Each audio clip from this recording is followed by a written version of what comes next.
Meu nome é professora Cristiane, eu estou usando uma blusa cinza, uma calça jeans, eu sou branca, tenho os cabelos loiros, olhos claros e estou usando óculos. O tema da nossa aula hoje é Guerra Fria, a nossa habilidade é M13 CHCS 504, analisar e avaliar os impasses éticos políticos. A nossa aula vai ser duas aulas, seria para terceiro ano do do novo ensino médio. Retomando a nossa aula anterior, nós estávamos falando sobre a divisão dos países e sobre o tema Guerra Fria. O que significa Guerra Fria? A Guerra Fria foi usada, esse termo, esse conceito, por um escritor chamado George Orwell, que escreveu um livro sobre a guerra que tivemos da Primeira Guerra Mundial e o que seremos a próxima guerra de agora, que seria a Guerra Fria. E esse termo, Guerra Fria, seria porque os países teve a bomba de Hiroshima, Nagasaki, a bomba nuclear, e os países estavam com medo dessa guerra, né, de novamente termos a guerra com armas nucleares. Então, os países começaram a ter uma guerra fria, como os Estados Unidos e a União Soviética, que é um país, Estados Unidos era o país de primeiro mundo, a União Soviética do segundo mundo, e os outros países eram considerados neutros. Por quê? Primeiro mundo, segundo mundo e neutro. Os Estados Unidos era país capitalista e a União Soviética era país socialista comunista. Então era uma guerra ideológica, na verdade.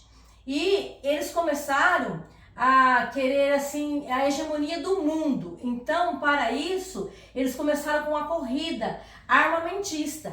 Então, essa corrida armamentista, na verdade, era corrida com armas nucleares. Quem ia produzir as armas melhores nucleares para destruição em massa? Seria uma maneira de mostrar poder. E também a guerra de narrativas. Essas guerras de narrativas, na verdade, eles usaram filmes, usaram, principalmente os Estados Unidos, usou muito filmes para declarar a guerra contra a Rússia. Eles usaram jornais, se atacaram mutuamente em jornais, e eles faziam sua propaganda, muito assim, dizendo: Estados Unidos é melhor do que a Rússia, ou a Rússia é melhor do que os Estados Unidos. Até tem um filme que a gente assiste muito, que é o filme da Marvel, que eles falam muito sobre essa guerra, né? O filme da Marvel demonstra certinho como é a Guerra Fria, porque hoje tenho certeza que vocês, alunos, assistiram muito esse filme da Marvel e falam muito sobre a guerra entre a Rússia e os Estados Unidos, e a hegemonia dos Estados Unidos acima da Rússia, ou a Rússia acima dos Estados Unidos. Então sempre foi essa guerra de narrativas. E também o desenvolvimento de uma nova ordem mundial, né? A nova ordem mundial de ser o dono do mundo, de ser o país mais poderoso do mundo, de controlar todos os países, de os países muito se espelharem, né? Porque os países se espelham nos Estados Unidos, se espelham na Rússia, como países comunistas, como a China. Falando hoje, né, sobre isso, a China, que eles fizeram dois blocos, né, na verdade, entre Ocidente e Oriente. A China, países como Venezuela, tudo ficou a favor da Rússia. E os Estados Unidos ficou, né, até nós, os brasileiros, o Brasil, eles se espelharam muito nos Estados Unidos. A gente copiou muito. Japão, apesar de ter sofrido com a bomba atômica nos Estados Unidos, mas o Japão acaba se tornando lá dos Estados Unidos. Para quê? Porque o desenvolvimento econômico, o desenvolvimento ideológico, o desenvolvimento político, né? Os Estados Unidos criou essa nova ordem mundial. Na verdade, os Estados Unidos ganha essa guerra ideológica e ele se torna a nova ordem mundial. E nesse momento dessa guerra também, essa Guerra Fria, foi criada a ONU, né? Os Países Unidos, né? A ONU, para que houvesse a paz e combatesse essas guerras, né? Que viesse a paz para o mundo. Se uniram os países contra as guerras. Então ficaram nessa narrativa de Guerra Fria.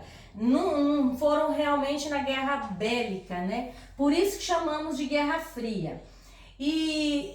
Então, para nossa conclusão, nossa aula, para nós terminar nossa aula, então faremos um debate. Vamos assim dividir a nossa sala entre países comunistas e países capitalistas, para que os alunos debatem entre si, para um defender o comunismo, um defender o capitalismo. Então, usarei essa técnica, essa tarefa para os alunos fazerem, essa atividade, para criar um debate entre eles, e um defender o país capitalista e um defender o comunista, um defender a Rússia, a Rússia seria hoje, né? Hoje seria a Rússia, a União Soviética e os Estados Unidos. Então, no final faremos um debate para terminarmos sobre esse assunto. E retomando a nossa aula, seria Guerra Fria, e seria a divisão entre os países, entre Rússia e Estados Unidos.